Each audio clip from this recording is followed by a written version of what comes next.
В самой лампочке находится пары ртути вперемешку с инертным газом, благодаря чему, собственно, в ней и происходит это свечение. Если я сейчас запущу установку и поднесу лампу к ней, мы будем наблюдать свечение этой лампы у меня в руках, без проводов и причем на расстоянии. Дзесяцікласніка Севастьяна Бурага можна смело параўнаць з Міколам Тэсла. Уся гэтая электрычная магія, кажа хлопец, падпарадкоўваецца элементарным законам фізікі. Свой эксперыментальны прыбор, генератор Качар-Бровіна, хлопец стварыў за некалькі дзён. Крыніца натхнення, кажа, даследаванне геніяльнага сербскага вынаходніка.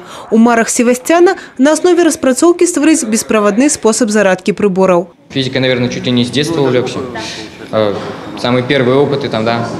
Вот эти бумажные вертолетики, вот это все, это самое первое знакомство с физикой. Ну и вот 10 класс, это такое уже первое электронное устройство. А будущие мои перспективы, это, наверное, выучиться на инженера, я думаю. Ну и, собственно, довести это устройство до ума. Сярод удзельнікаў прадстаўніцы Польшчы Васіліна Ігнацій і Саламія Будынкевіч. У Білорусі дзяўчыны ўпершыню. Ми працювали над ним досить довго, так як для нас це було важливо, щоб показати все, що є, може, в цих горах, які є визначні місця, де ми побували. Директор наш розказав нам про такий проект, що можна розказувати, наприклад, поїхати в Білорусі, розказати про нашу природу, наші гори, які ми можемо розказати про нашу красиву, неповторну, можна сказати, таку красу, яка знаходиться біля нас, біля нашої школи, де ми вчимося. Аналіз видаткаў электраэнергіі на рэкламу, беларуская кухня, матэматычная стратэгія гульні.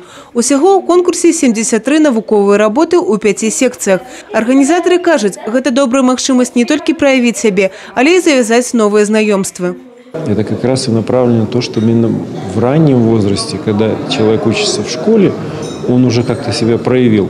То есть не зная, может быть, для себя четко до конца, кем он хочет стать в дальнейшем и в каком направлении работать. Поэтому здесь мы выбрали как раз направление те, которые свойственно школе. Студенты колледжа организовали выставу своих распрацовок. Яны упэўнены, навука – это один из рухавікоў змен у навакольным свете. Чтобы привносить в промышленность нашей страны, вообще в развитие нашей страны какие-то новые идеи, новые какие-то приборы те же, чтобы как-то выводить нашу страну на мировую арену. У каледжы з задавальненнем азначаюць, цікавасць да навукі і новых ведаў у моладзі з кожным годам расце. Евгения Мороз, Роман Филюсиш, телерадиокомпания «Брест».